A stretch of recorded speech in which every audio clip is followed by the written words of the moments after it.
Welcome to the Envelopes Emmy Contender Series. I'm Yvonne Villarreal. Each episode will talk with actors behind some of your favorite TV performances this season. On today's episode, we're talking to Sam Heughan, who plays Jamie Fraser in the TV series Outlander. Thanks for joining us. Thank you for having me. You're launching this season off for us. You're our first guest. No pressure. I'm the first guest. Oh, well, start at the bottom and work your way up. So. Well, thanks for joining us. No, thank you for having me. I want to start off by acknowledging that a lot of the fans and viewers were a little, I don't know if upset is the word, or shocked that you and Katrina are not doing this interview together. Can you just reassure them that nothing is wrong? It's just a scheduling thing. We've now got to season 4 we're shooting, and we don't speak to each other anymore. We have separate trailers, with separate sets, and they CGI us in together. It's fame for you. What set it off? She was just getting outrageous, stealing all my snacks and my blanket. We are together, and we do work together, and things are pretty good. She's just very busy. Very busy. As are you. As am I.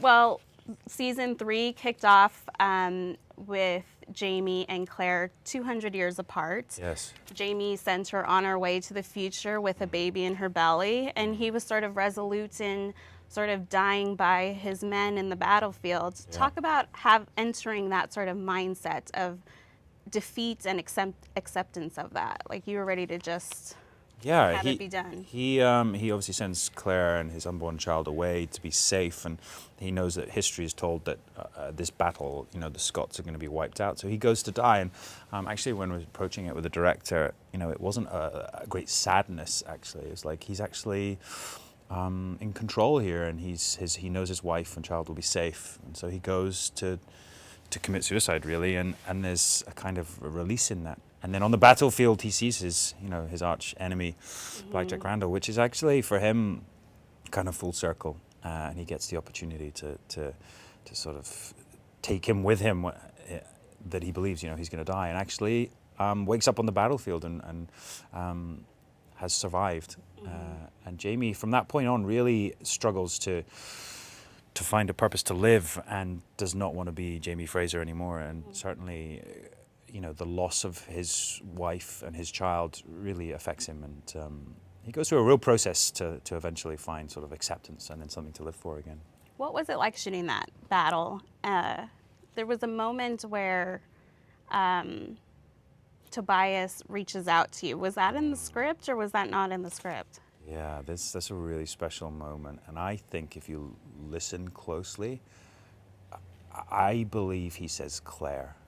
I think we wanted it to be this strange embrace, like, not that they love each other, but there's been this, the two characters kind of complement each other in some weird way. There's been this strange bond between them.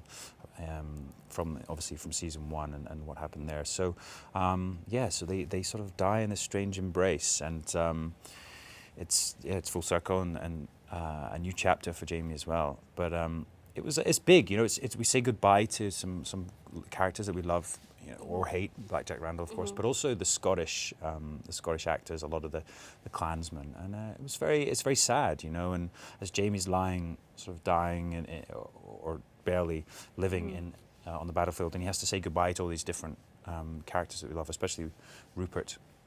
There's a great sadness to that, and I think we all felt it. That battle is very big in our culture. We're very aware of what happened, and so it was a great honor to be able to sort of portray it on camera. What are the challenges of shooting something like that? I mean, there's hundreds of extras on set, and there's a lot of choreography, but also keeping in mind the story you're having to tell, just in like your facial expressions or how intensely you approach it. What is the challenge of that? It was a beautifully written script, actually, and had some really strange moments. But there's obviously the battle, which felt like being in an episode like Dunkirk or in Saving Private Ryan. I mean, they were throwing bombs at us, and things were exploding, and it's pretty terrifying. There's sort of hundreds of people running each other with sharp swords and stuff. Yeah. So, but we wanted it to be dirty and kind of chaotic. And but then after that, as Jamie, I felt like he's going towards death. You know, he's coming out of his body, and he starts seeing things on the battlefield. He has these memories of Claire, and actually eventually sees her. And as the snow comes down, I feel like there's a point where he's literally on the edge of dying, and there's something about the stars, but he's sort of saved by Rupert and sort of brought back to life. And it was a really nice sort of transition. But yeah, he then struggles. You know, he really did not want to survive, and it takes him, you know, about 4 or 5 episodes and many years, which we cover, for him to finally come to terms with sort of the loss of the woman he loves. Well, you spend much of that first episode lying on your back. Is that a nice change of pace? Yeah. Before things get real crazy? It is actually. It's funny because, you know, when you really have to sort of become very still, and actually found my whole body like sort of slowing down, and my hands were getting cold, and you know, you're there for hours, and but it's yeah, it was interesting because it's also, how do you, he's, you know, kind of mortally wounded, how do you also not let that take over, and you still have to be able to, he has to be aware of what's going on around him, and he has to feel the loss of Rupert and his other clansmen, and the loss of Claire, without being overcome with just pain and doing sort of injured acting. Right. So yeah, there's a bit of a challenge there, but again, you know, it was a great script, and then Jamie, yeah, he's sort of brought back to life and goes back to Lallybroch. We'll talk about, we see in the first 5 episodes, it sort of tracks how Jamie and Claire lived their life apart for those 20 years.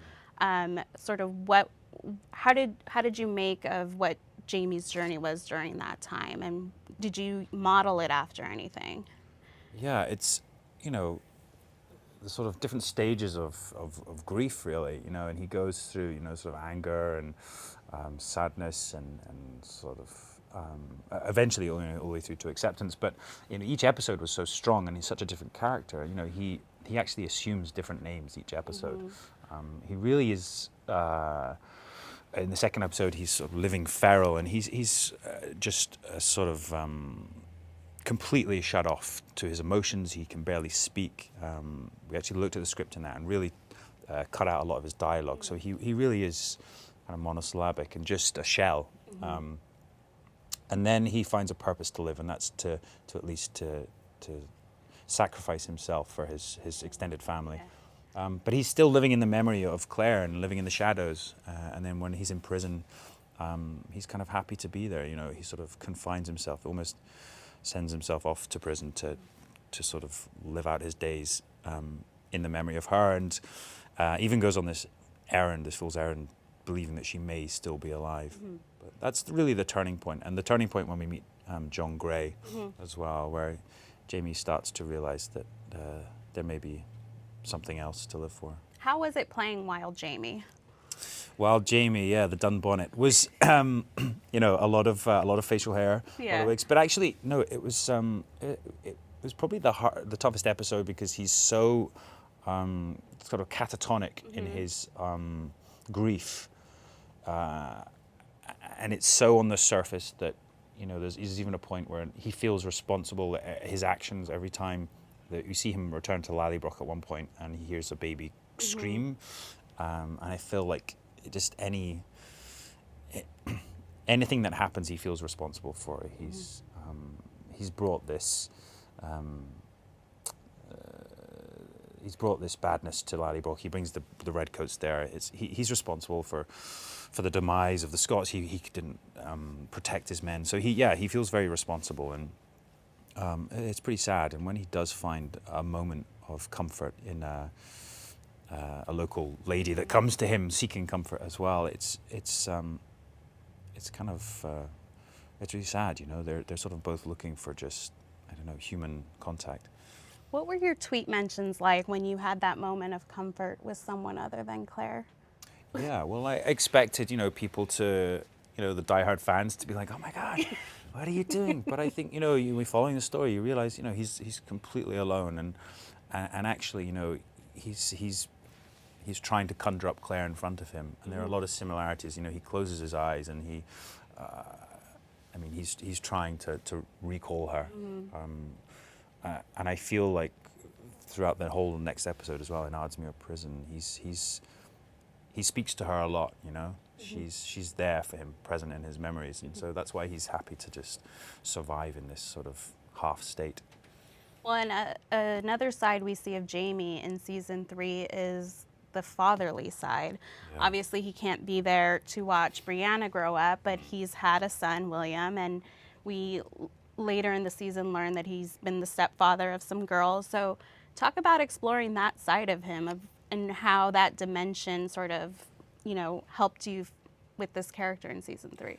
Yeah, it's a side to Jamie that we see a lot more in season 3, and 4 is really a culmination of that. But he's always wanted to be a father figure, and he always wanted to be the laird and have this great family, and he's never had the chance to. So it's really affected him. I mean, he lost Faith as well, their daughter in France. So he's never had the chance to be a father, and obviously with Willie, he also it can't be sort of common knowledge that he's this illegitimate son. So he has to be a father from afar. And it's something he yearns for. But those scenes were great. He finds a little bit of peace and happiness, even though he's a servant and a sort of a Jacobite. So he could be locked up again. But he has a little bit of joy in caring for his son. Did it lighten the mood on the set too? Like when the cameras weren't rolling? I felt I could breathe again. Yeah, like that episode was just in hell water. He's I don't know. It felt like spring. Like he's gone through the winter and he's now able to breathe again and to find a little bit of joy. But then he ultimately he has to leave Willie behind, and he carries Willie with him, and we see. Later on, we might see Willie at some other point. Well, I don't want to ignore the fans who have sent in a lot of questions, and I'm going to apologize now because I know we won't get through all of them because there was a lot. Great. A fan from Twitter asked, "What was the funniest thing that happened on set while filming?" This is a really tough question. We get it a lot, and honestly, funny things do happen. We can just never remember, so I apologize. It's normally Katrina. I mean, we were shooting 2 days ago, and I can't give away too much, but there was a scene with an actor who we both love dearly, who's very funny, and she just turns around and blatantly laughs while the camera's rolling, and it's every time. But yes, I wish I could remember something really funny. It's just it's all a blur. It's all a blur, but she's a great corpser. We have another fan from Twitter asking, if you could send the Frasers anywhere in the world for their honeymoon, where would it be? Oh, let's send them somewhere nice, shall we? They've had a pretty bad time, like shipwrecked. I mean, they were in the Caribbean. It sounds great, but really, there's like crocodiles and there's weird voodoo stuff and all kinds of things. So, yeah, let's somewhere nice, peaceful, where there's no danger. Where's that? I don't know, like an igloo somewhere. I don't know. An igloo. Yeah. I like that. No, there's polar bears. That's a problem. Gretchen from Facebook asks, who is your favorite Outlander character besides Jamie and Claire? Oh, hi, Gretchen. There's been so many. I mean, I have to say at the moment, I'm loving David Berry as Lord John Grey. He's an incredible actor, and the character is so interesting. Hopefully they're going to do the spin-off series, and then I can get another job on the side. But working with David's amazing, and that relationship between Jamie and Lord John Grey is really interesting, and there's a great friendship there, a great bond, but also, it's always moving, this relationship. Mary or Madi from Twitter asked, if you had a chance to play any villain, what characters would you like to play and why? Any villain? Any villain. Oh, I guess maybe like some evil comic book would be quite good. Wow. Any in mind? Yeah. Any in mind? I don't know. Have they all been made now? I'm not sure. I feel like some comic book villain would be pretty awesome. Okay. Yeah. I think the villain's always the best parts to play, aren't they? Or something, something historical maybe, like Second World War. I've always wanted to do something in that period. How was it in season 3, 20 years past? Talk about the aging process. We've not been working for 20 years. No, not been working for 20 years on the show. But what was the process like to age you up? The little things that maybe we don't even notice. Yeah, I mean, there's actually a lot. Yeah, I'm in sort of the makeup chair for a good hour and a half. It's just very subtle, and we really have to. We had a lot of tests about it. You know, we've slowly aging him. We don't want to go too far, obviously, because if we do get further seasons, you know, we need to go further with that. But there's a lot of eye makeup, a lot of lines, which of course I don't have, and no, there's a lot of weathering. I get. It's called Sprackled, and my makeup artist, she's incredible, but she gets sprackle happy, I like to call it. She just covers me. And then there's some small prosthetic brow razors. There's a bit of graying in the hair as well. So yeah, there's quite a bit, but it is, as I say, very very subtle. But yeah, I think it's interesting, and who knows, maybe we'll get to the point where I've got a big white beard.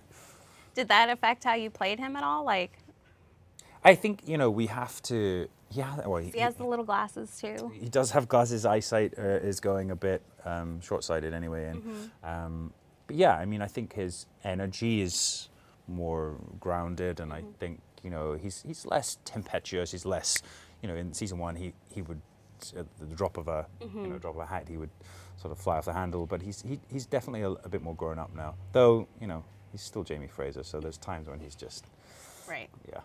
Well, this season, you know, fans were waiting for when the two are reunited. And they have, obviously, a moment of intimacy. And that first moment, it's quite a lead up, right? I mean, I don't know how many pages there were of text before you guys get to the nitty gritty of it all. But it's like... Oh, that's what you're talking about. I see. The undressing... It takes a while. There's a lot of layers to take off. Yes. What was it like filming that scene? It's in the brothel where Jamie is now living. It's a small room. How many people were in that room when it was happening? Yeah, it is a small room, and extremely hot. And there's probably, I mean, I know, 15 people in that room at the same time. But yeah, we wanted, there's like, you know, the joy of seeing this person that you haven't seen for many years, and the person you love, and you know, think's dead, and they come back in your life, and so there's the initial joy, and you know, I think they've both put each other on a pedestal and kind of held a candle for each other. But the reality is, when it comes down to it, actually, they're two different people now.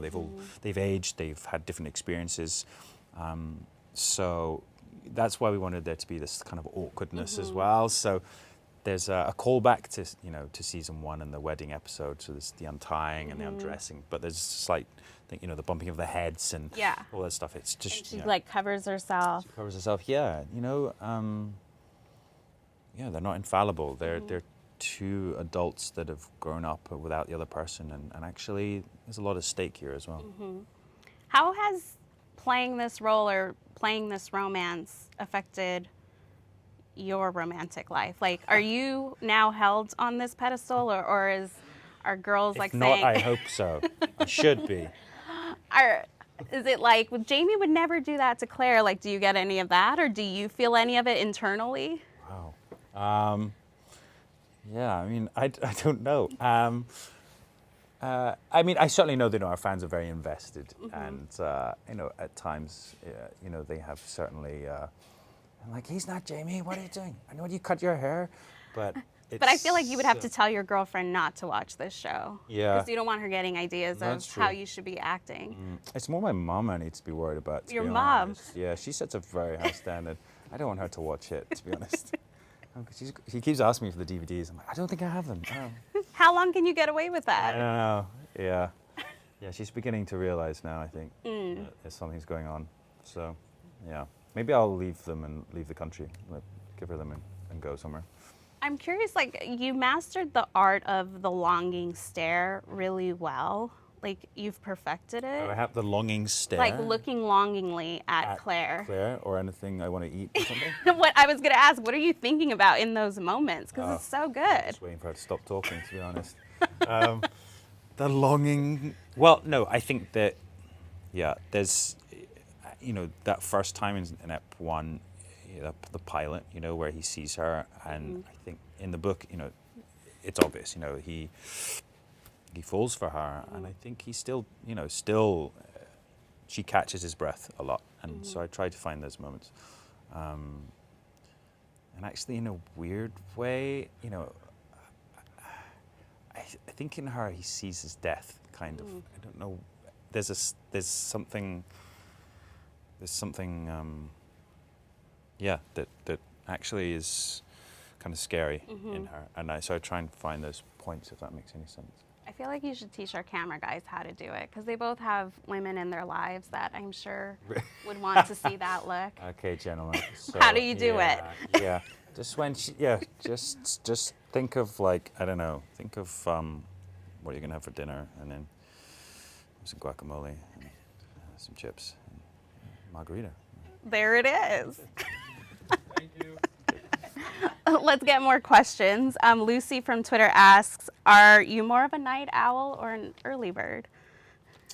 I'm probably more of an early bird. I mean, I certainly like to get up early if I can. I mean, we're always moving around, and certainly since I've got here, it's been, I think, a bit of both. But yeah, I probably prefer the morning. Liz from Facebook asks, in which ways are you like Jamie? In which ways am I like Jamie? Probably stubborn, pretty stubborn, and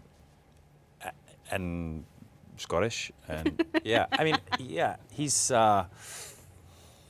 probably more intelligent than I am. I think he's a bit more intelligent, and he's very forward-thinking. So I don't know. You always have to bring yourself to the character, and there are times when you read something and you go, "Why is he doing that? What an idiot!" And other times you're like, "Oh yeah, cool." So. But it's actually the times when you're like, why does he do that? And you sort of go back to the writers or whatever, and actually then in playing it, sometimes you find it. You're like, I don't feel this is right. But then when you actually just get out of the way, stop making assumptions about something and just do it, you learn a lot about the character. Were there any moments from the book that didn't make it into season 3, but helped you with the character nonetheless? Yeah, there's always stuff in the books that are really helpful, and Diana Gabaldon, obviously, she is a great help. We talk quite a bit, sort of privately.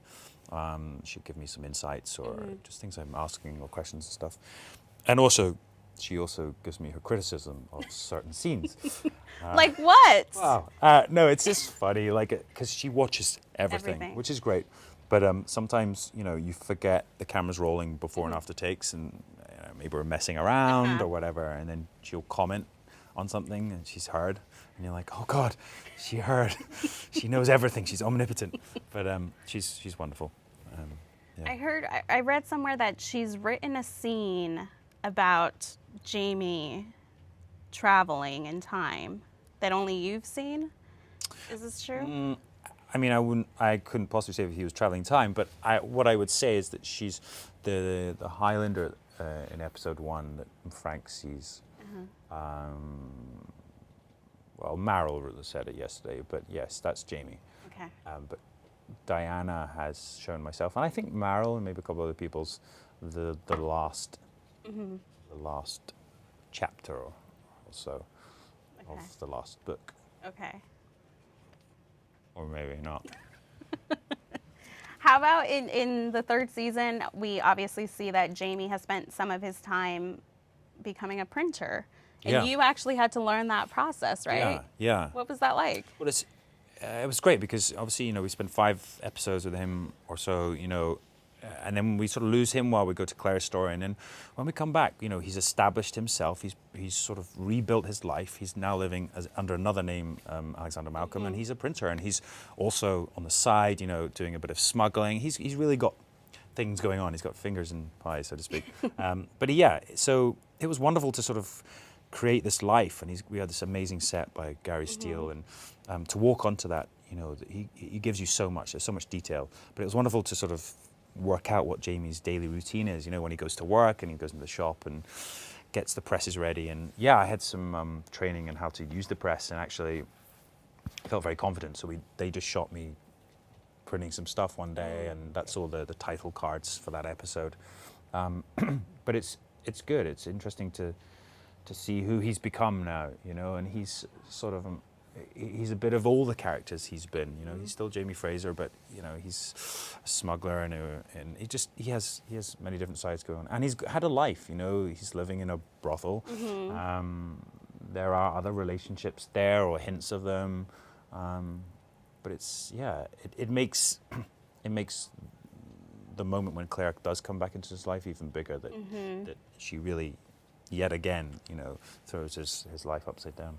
When we end the season with them sort of washing onto the shores of the colonies, what can you tell us about what we can expect in season 4 in terms of seeing them as sort of immigrants or pioneers? Yeah. So the end of season 3, obviously, you know, they're washed up in Georgia, and washed up is an unfortunate term. Yeah, but you know, so they're obviously in season 4 we're shooting at the moment, but they are in America, and you know, we're dealing with America, the beginning of America, you know, and what's been really interesting is to see that it is a land built on immigrants and immigration, and we have this real melting pot of cultures, and how each culture is incorporated into each other, and there are similarities between the Scots and the Native Americans, the Indians there. Like, they have a similar kind of history in the fact that they're displaced by the British, always the British. But yeah, no, it's interesting to see this interaction, and you know, it was really interesting to sort of read about the trade between the different cultures, and how many Scots were actually in America, North Carolina in particular, and yeah, so we're showing America, and they're establishing themselves, and actually, really, that's what Jamie's trying to do in season 4. He's trying to help sculpt this country so it's a better place for his daughter Brianna in the future. Well, we're going to ask a couple more questions before going into our lightning round. Oh God, lightning rounds. Lightning round, okay. Yeah. Get your mind in that headspace. I'm But ready. first, Faye from Twitter asks, do you have any musical talents? How would you feel about Outlander the musical? Outlander the music. I believe there was, you know, a work in progress. We do like to sing on set sometimes. Katrina is a big singer on set. Do I have musical talents? I used to play the trumpet and trombone. I haven't picked those up for a while. Okay. But yeah, I think we should get the band back together. Okay. Okay, lightning round. Oh, here we go. Okay. Get ready. All right. First thing that comes to your mind. Okay. Last show you binge watched. Queer Eye for the Straight Guy. Yes. Oh, it's so good. If you could go back and be on any classic show, what would it be? Go and be in any classic Yeah. show? Go back and be in any classic show. I mean, I don't know, Sopranos. Okay. What do you know now that you wish you knew on your first acting job? Less is more. I don't know if you know this show, so I apologize. Okay, Which cool. Golden Girls character do you most identify with? Oh, all of them. Yeah. Yeah. What's the choice? I'm sorry, I haven't seen Golden Girls, but I will go and binge watch it now. What's next on your binge list as you head back to shooting? I'm a big documentary fan. I love all of those, and so yes, I've been binging a few of them. Okay. Love documentaries or sport-related ones as well. Okay. School of Hard Knocks, big fan. Last Chance U, all those sort of things. Yep. Okay. Yep. Well, thank you for being our first guest to kick off this season. Yes. Wasn't that bad, right? It was fine, yeah. The quick fire, I'm pleased there was only a couple. So thank you. Well, and to all of you, thanks for watching. If you want to check out more of our Emmy contender chats, head over to latimes.com. And we've got Katrina coming up in a few, so stay tuned.